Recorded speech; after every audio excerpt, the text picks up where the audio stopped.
Mike, how was your Thanksgiving? It was pretty good.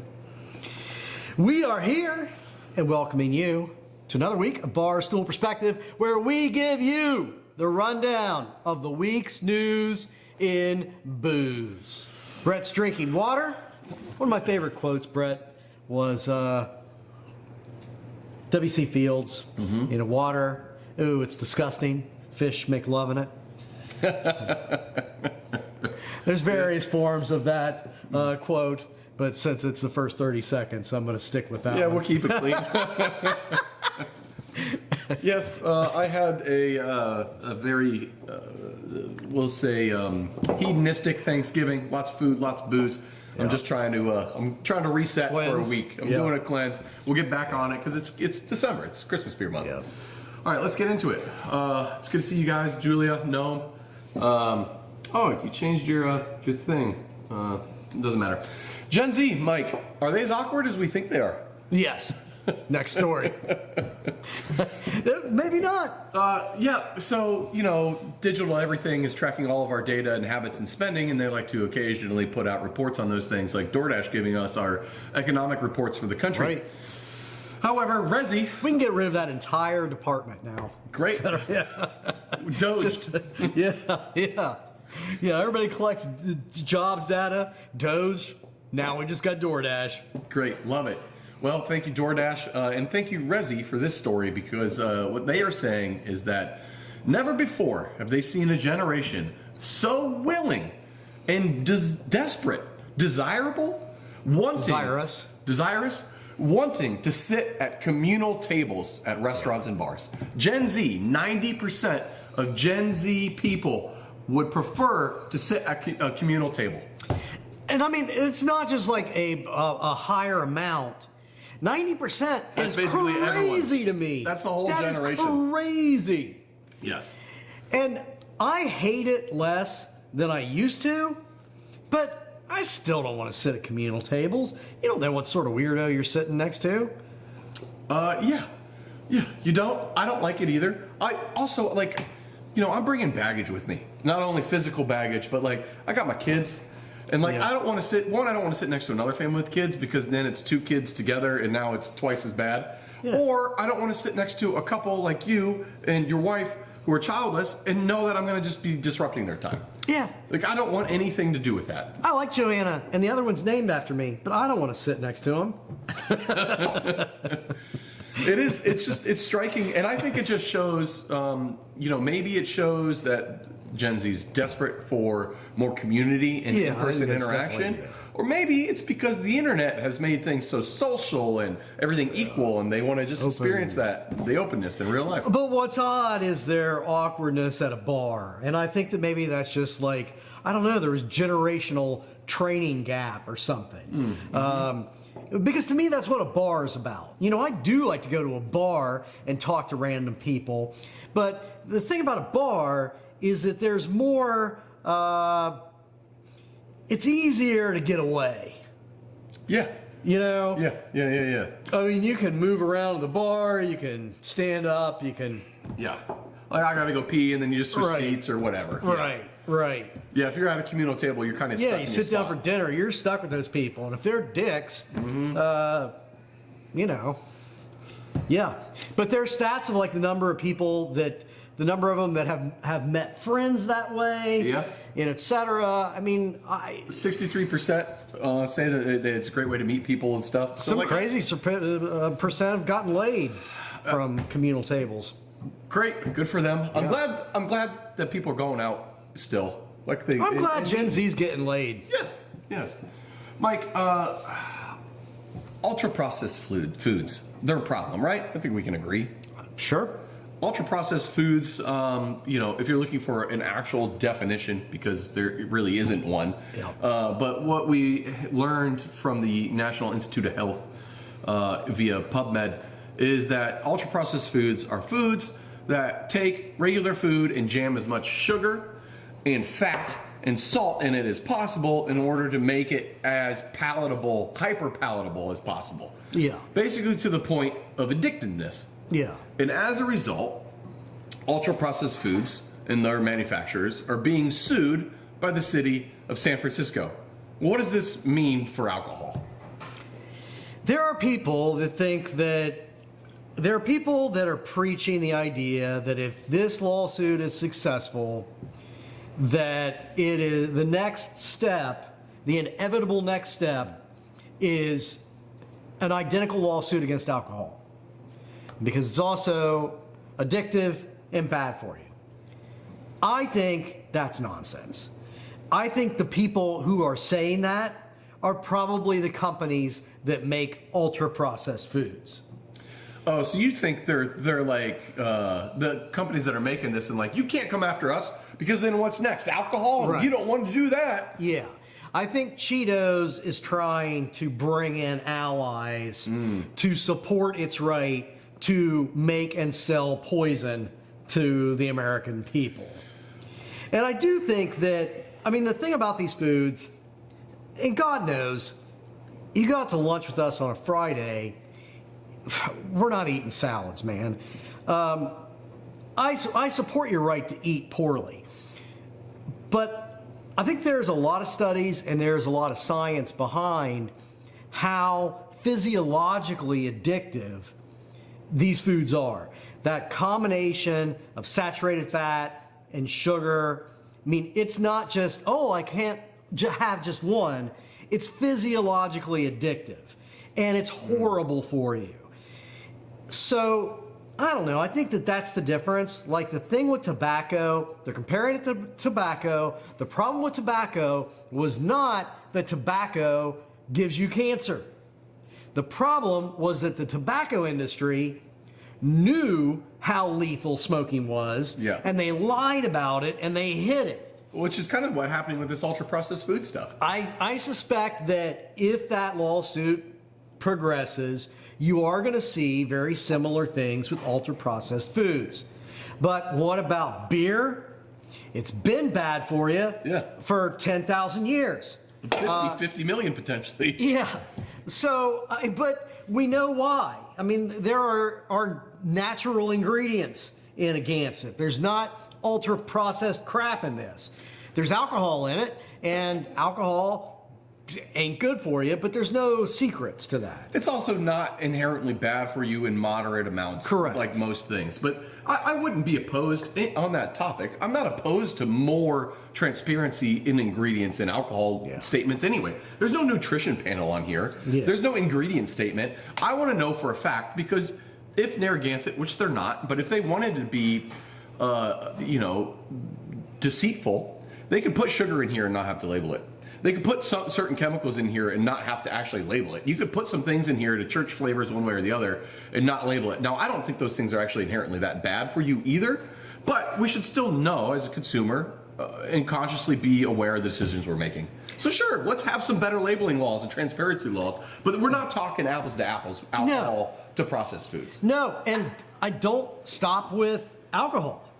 I would like to see that ingredient requirement rather, on everything. Yeah, that's a good point. We just need to list update all the stuff. chemical nonsense that you're sticking in this food. Yeah. So this is a little bit of a side tangent here, but this, like, Tic Tacs aren't 0 calorie. It says 0 calorie, but because it's less than 1, you're allowed to round down. But if you ate a whole thing of Tic Tacs, it's actually like 150 calories. It's like eating a bag of Skittles. So like that needs fixed. Yeah. What's also kind of greasy is that, like, so we've been doing some contract work here at the brewery, and as a result, we've been working with some brands that use a lot of like artificial sweeteners and natural sweeteners and stuff, like Stevia. So I was looking into Stevia. It's like, okay, what's the deal with this stuff? I think it tastes like shit, but I wanted to learn a little bit more about it. Stevia that you buy at the store doesn't have hardly any stevia in it. It's erythritol with some fiber or starch, and then a little bit of stevia. 4 milligrams of stevia per kilogram of body weight, which is like half a gram of pure stevia, would kill you. So like when you're buying, like that's like nothing. Half a gram is nothing. We're talking fentanyl levels of like poison here. But it's so goddamn sweet relative to sugar, perceptive sweet, that you can put it in erythritol, which actually has calories, 0.23 calories per gram. And you can then sell a packet that's like 5 grams a serving, whatever, and call it 0 calories, even though it doesn't have 0 calories, and even though you're not actually buying as much, you're not buying pure stevia. So the whole thing's just greasy. I know that was a long story of way saying it, but like we need some overhaul on transparency around ingredients in this country. Yeah, and it's simple. Everybody has to list all of it. Yeah, done. Yeah. All right. Well, speaking of alcohol being around for a long time, Mike, the drunk monkey hypothesis is gaining a little bit of momentum again. The researchers Is this at the Brown... one about me in college? Close. Related, but no. That story comes later, actually. A scientist, professor, researcher at Brown University has basically gone back to look at the human genetics on our genome and our evolution and history as it relates to alcohol, and has found that, yes, humans have evolved to like alcohol specifically because 50 million years ago, when we were first starting to evolve, a good source of safe food and calories was fermenting fruit that has fallen from a tree and started to ferment and turn to alcohol. But there is also, they think, and this theory's been around for a long time. It has been. I read it about 10 years ago or so, and I think the theory's been around for about 25. But they're increasingly getting more data, and they're tracing like these African apes in particular started to process alcohol better. So over like a several 100-year period of time, the primates that evolved were the ones that learned to drink. And they're also seeing, like from a behavioral standpoint, that apes seem to exhibit, like they're more sociable and communal when they get drunk. So they actually they drink for all the same reasons that we drink. And it's crazy how we were just... Well, it's a source of safe food then, too. And if you can learn to like what appears to be rotten but is actually just fermented apple, then like you have more calories available to you. This becomes advantageous. Yeah. And the theory goes, if we continue along it, right, that we created civilization so we can literally just grow more stuff to ferment. Right. Yeah, that is part of this theory, and like the end of it world of drunks. is that the primary driving force of why we stopped being hunter-gatherers and started to grow stuff was so that we could consistently grow stuff to ferment to get hammered. So in turn, God isn't real, but is yeast our God? Did yeast incite humans? I have a little shrine. Yeast makes alcohol. Alcohol makes us. Therefore, yeast made humans. Thereby, yeast is our God. Sure. I'll pray to it. Okay. Well, speaking of drunk monkeys, Mike, there's a special raccoon that shares a nice warm spot in our hearts this week. Give us the story here of this lovable scamp that fell into a liquor store. First of all, let's start with the news from like a couple weeks ago, which is that urban raccoons are getting cuter. Yes. So they're self-domesticating. Yeah, they're self-domesticating. They're getting shorter noses because it makes them cuter, which makes them, more palatable to people. They're more apt to feed them or not kill them for going through the garbage. Yeah. I don't want to pet a wolf, but I'll pet a dog. So what happened with this raccoon, and I mean, I think that this is just the beginning of this series of crimes, but this raccoon got into the ceiling of this liquor store in Virginia, and it fell through the ceiling, and it finds itself in this liquor store, and it's like, damn, I'm going to get hammered. So it just raids the lower level of this liquor store, which has got a bunch of whiskey and scotch in it. It breaks a bunch of shit, but it also just gets absolutely wasted in the process. Employee came in the morning. There's this picture of this raccoon. It looks dead. It's not. It just looks exactly like me, like so many mornings in my 20s and 30s. Like just passed out, looking dead, just shit-faced on the bathroom floor beside the toilet, like it's been in there worshiping the porcelain god. And So they scooped it up all hungover, pissed off, and took it to the animal shelter. But I think it's just the beginning. I mean, they're getting cuter. They're starting to drink. How long is it before you go out one night, you get all wasted at the bar, you wake up in the morning, you realize, holy shit, I brought a raccoon home. I mean, I'd rather bring the raccoon home than send the raccoon to the drunk tank. Like, come on, the guy was having a good time. Can he send his ass to the slammer to sleep off the hangover? Just put him out back. He'll be fine. we should go adopt it. Just keep it here. Get it drunk. We found Mike's spirit animal, the drunken raccoon.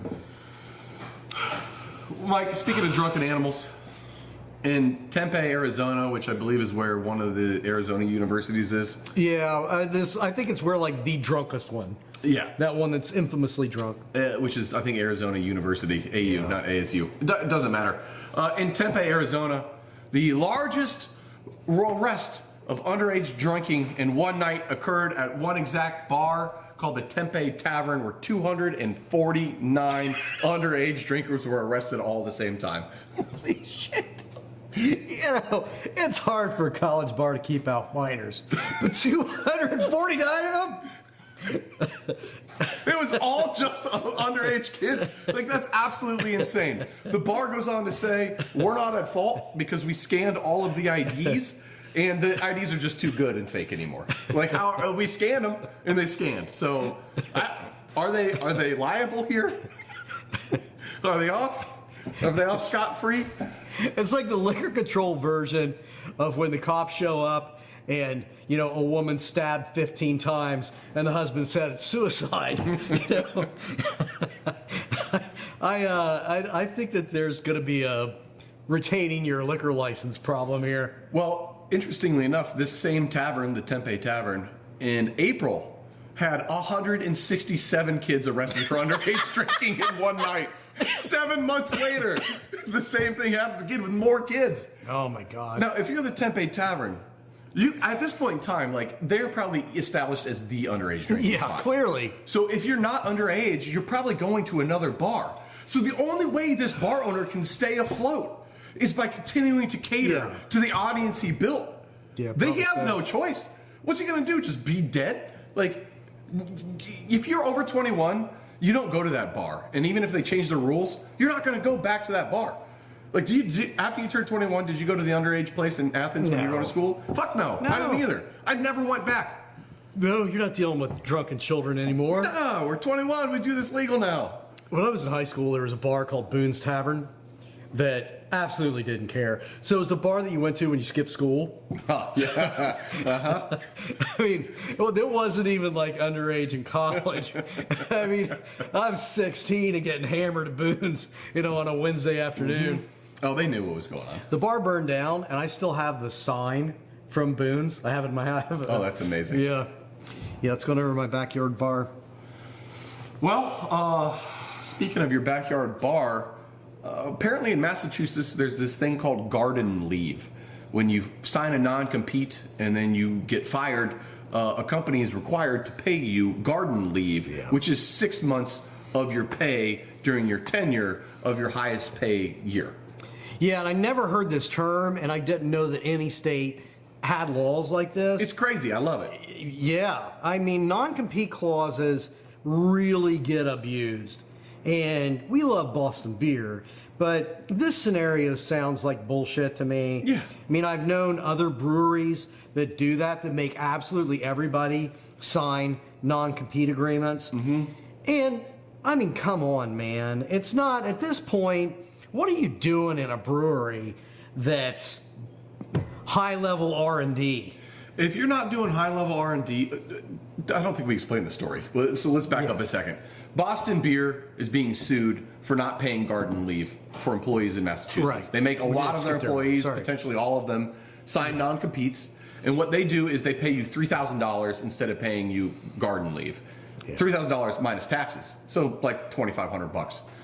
That's not okay according to Massachusetts law, and they're getting sued. And by all intents and purposes, as we're seeing it, Boston Beer is probably going to lose this lawsuit. No, it certainly looks like. I mean, the face of it, they can absolutely do that in Ohio. Yes, but in Massachusetts, under state law, it's way underpaying people.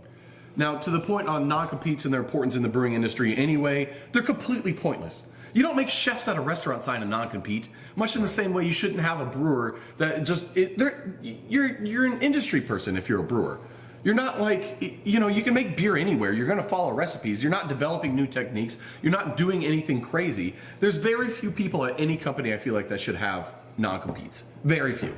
And you're right, it does get abused. It gets abused top to bottom, and it scares people. And a lot of times it wouldn't hold up in court anyway. Right. But just the threat of having to deal with that is enough to scare a lot of people off of the industry once they're in it if they leave that job. Right. So, yeah, I agree with you. Hopefully they learn a lesson here that they should stop abusing these non-competes. Because there's no brewer at Sam Adams, especially like one of the ones that are just pushing buttons to start a 10,000-gallon batch. I mean, I think it's a highly automated, they're big enough now, it's a highly automated system. Yes, yes. I would imagine most of what brewing consists of is this button, this button. Yeah, yes. And that person might not even know how to brew. Yeah. They just know, I got to push this button then, and this number needs to say this, and this number needs to be that, and that's the thing. I'm pretty sure if a robot's not doing that by next year, I got a drunk raccoon. The World Health Organization, that organization we all know and love, has added a new disease to their diagnostic manual. Mike, this disease is called cannabis hyperemesis syndrome. Yeah? What's that do? Basically, if you consume enough cannabis for long enough, you just randomly vomit a lot. Really? Yep. I mean, what percentage of the population does this impact?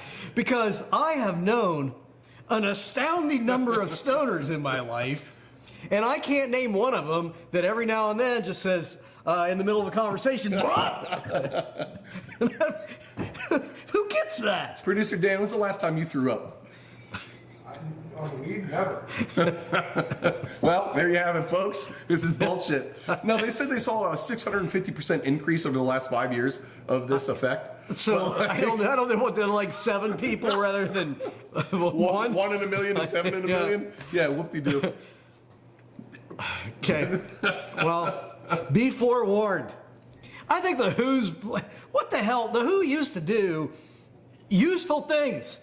Now they just seem to be in charge of buzzkill. They are spending way too much time focusing on goddamn recreational drugs. Yeah. Maybe focus on do you know diseases people are that actually matter. dying of real diseases all around the world every day? This damn alcohol. Yeah. What people choose to drink is hurting them. Right. Yeah. We Hit know. a joint, drink a beer, and cure cancer, you fucking dicks. We're going to take the first anti-sugar, anti-who stance that this fucking world's ever seen. Yeah. Well, on the other side of things, Mike, it's not all bad for cannabis users. In fact, if you smoke enough cannabis, you'll drink less. So says one bullshit study. No, the short of it, and you can give us the details here, the short of it is if you don't drink any cannabis, or smoke any cannabis, or you smoke a little bit of cannabis, your craving for alcohol doesn't change. But if you get really effing high, then you'll consume 30% less alcohol. And the study's done by a real university. I mean, it's not like, It wasn't Trump Online, Trump U. Yeah, it wasn't Trump U. It wasn't a dispensary, that did this study. It's a real study, but I think that it's bullshit because I think that the whole thing is flawed. I mean, we've had this conversation a lot. I certainly am not going to claim that I'm representative of anybody but me. But I, went through this period where I was trying to smoke more weed to drink less, which didn't work out. A, because I just don't like smoking weed that much. B, it just didn't work. Mm-hmm. Usually, I'd get moderately high, and actually the munchies would often make me drink more, especially if I'm drinking wine. Yeah. It's really complex and it's tasty, so I just wind up pounding the hell out of it. This is so good, I want more. Yeah, not because I'm trying to get drunk, but because it's tastes tasty, great, So it doesn't work for me. But at the same time, I mean, if you're getting high enough, okay. I mean, if I'm so stoned that I'm perpetually forgetting where I sat my beer down, I wind up drinking less of it. Yeah, sure. But I don't know that that's a healthy answer to anything. More importantly, what makes the study bullshit is that it wasn't like done over a period of time in natural settings. It was in a laboratory environment. So they give like one group placebo weed. Yeah, yeah. And they can like drink. And all these people are like heavy drinkers and weed users. So they can drink or not drink. And they get paid for drinking less. So there's a placebo group, then there's a group that smokes weed of like some percentage THC, and then one that smokes weed with a much higher THC level. And the people that got really stoned drank 29% less alcohol. So if you tell me I get really goddamn stoned, like stoned to the point where I can't drink more, and you're going to pay me not to drink more, I'm going to drink less? Yeah. That's what that study proved. Okay. But, I mean, when is the last time that you had somebody in your life tell you, if you get high enough to walk into a wall, Brett, and don't drink this third beer, I'm going to give you money? How does that translate to any form of reality? You know, Mike? It's a bullshit study. Yeah. I don't know. Yeah. Maybe Trump has a point cutting off funding to all these universities. What are they studying? Who's doing these studies? Well, Team up with the WHO and cure cancer, you idiots. Well, speaking of studies and numbers, Brown-Forman has released the latest per share earnings. It's down to 46 cents in the last quarter, and it was 55 cents a share in the quarter before that. And their guidance for next year is that it's going to be lower still, with decreasing revenues projected into 2026. So basically everything we've been saying has been confirmed publicly by Brown-Forman, one of the largest manufacturers of spirits in this country, that guess what? Tariffs are killing them. Well, did they say the T word though, Mike? No. Did they say They said tariffs? a bunch of corporate nonsense about geopolitical volatility of economic, I don't know, a string of nonsensical words It's that mean certainly not tariffs. the tariffs. It's certainly not the economic uncertainty. It's certainly not the negative jobs report that never came out. And it's certainly not the inflation data that shows high inflation that hasn't come out yet. All of those things definitely aren't doing it, Mike. Because it's lower than ever, Brett. Inflation heard or this week. jobs? Jobs, we've never had more jobs. I heard this week, this is literally true. Is this a Caroline Levitt tryout right now? Is this your job interview? Yeah. Yeah. I mean, can you see, she is, aside from being evil, she's a beautiful woman, but you can see, man, she is aging faster than a president typically ages. Yeah, I swear to she's God, starting to crack. she looks 15 years older than she did at the beginning of this year. So, yeah, I don't want that job. But Trump said this week, I watched like a minute or two of this like publicized cabinet meeting, and it was just full of the most crazy rant horseshit. A year ago, apparently, America was dead. They said it all around the world. And inflation was higher than it had ever been in the history. Higher than draft balls. And what I heard. it's now, there's no inflation. We completely stopped inflation. So it doesn't happen anymore. And we have brought in, I think, $18 trillion of investment in this country, which is more than double what any country in the history of the world has ever brought in investment in a year. Wow. And the price of eggs are down 87%. 870%, Mike. Not Is it 87. 870? I think it's 870. Or I thought it was 87. 8,000? Maybe just 87. I don't know. Eggs are basically free. Yeah. But I think it's 700% that prescription drug prices are down. Oh, they're paying us to take drugs now. Yeah. Sweet. He referred specifically to the fat person drug. The fat person drug, as your president of the United States. As a fat refers person, to. I take this drug, and it makes me fatter. It's now from like $1,200 to $100. I mean, it's going to be practically free. So, sorry for that. I didn't know where this was going. I didn't want to stop you. That was good. It's to bring this around. This isn't Brown-Forman's fault, and it's definitely not our government's fault that no one's drinking Brown-Forman products. Yeah. The point is, real data is dead, baby. You can just make up whatever shit you want. This podcast has 8 million viewers. 80 million. It does. Yes, 80 million views. At least 100,000 people mail us panties every week. Well, speaking of made-up data, things aren't even that bad. Like, they're trading down. They're not necessarily buying the high-end stuff. They're buying cheaper stuff. They're buying different stuff. But as a whole, on average, Americans are only drinking one less drink per week. It's not that bad. It's just not how bad we're for consuming alcohol. it and what we're doing. I mean, this whole storyline that we get hit with on a weekly basis. I mean, there's a lot of this stuff that, like, every week we've just stopped talking about it because it's the same nonsense. I mean, wine is in fact falling off a cliff. We quit talking about it because who gives a shit? It's the same story every week. Yeah. Wine's struggling. Who cares? Boo-hoo, you rich fucking wine landowners. Right. But I don't know, man. This whole narrative that the alcohol industry is doomed because people are drinking less and this is a systemic change in cultures. I don't know. I mean, there's some indicators of that. You look like Germany really does seem to be specifically tying less consumption of beer to real problems for breweries over there. Yeah.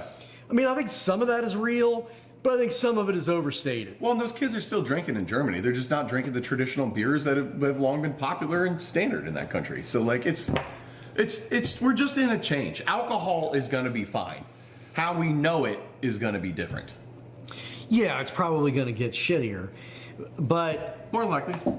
yeah, it also has to do with just pure economics. I mean, if you don't have the money to drink as much, and particularly if you don't have the money to drink out as much, then you're going to drink less. Well, and we've harped on this many times since we've been doing this show about COVID and the COVID numbers with drinking. We didn't drink more during COVID. You just bought more at the grocery store. The data shows grocery store alcohol numbers went through the damn roof, and obviously restaurant numbers plummeted, but the total was the same. So, like, that whole narrative of, oh, Americans are so drunk during COVID, like, that's not true. And the fact that, like, Americans aren't drinking anything now and it's this healthy movement, that's also not true. We're somewhere in between. Yeah, there might be some truth to it. It's just not as dire. Yeah, It's not as not dire good. from an industry standpoint. We're losing tradition and culture and history of our alcohol production techniques and things around that. But people are still getting drunk. If we could circle back to our put the ingredients on the can thing. Please.